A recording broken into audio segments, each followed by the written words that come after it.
बीडमध्ये खामगाव पंढरपूर महामार्गावरील माजलगाव ते तेलगाव दरम्यानच्या सिमेंट रस्त्यावर लांबच लांब भेगा पडल्यात तर अनेक ठिकाणी रस्त्याचा काही भाग खोलवर खचलेला आहे। त्यामुळे अपघाताच्या संख्येत वाढ झाली। या रोडचा प्रश्न मार्गी लावण्याची प्रवाशांनी मागणी केली आहे।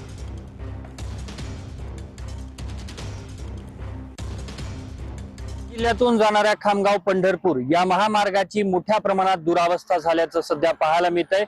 माजलगाव ते तेलगाव दरम्यानचा जो सिमेंट कॉन्क्रीट करण्यात आलेला रस्ता आहे तो पूर्णपणे अशा पद्धतीने मोठ्या प्रमाणात भेगा पडल्याचं पाहायला मिळतंय।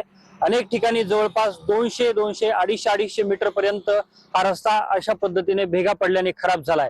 या भेगांमध्ये दुचाकीच नाही तर चारचाकी वाहनांचे देखील टायर अडकून मोठ्या प्रमाणात अपघात होत असल्याचं सध्या पाहायला मिळतंय।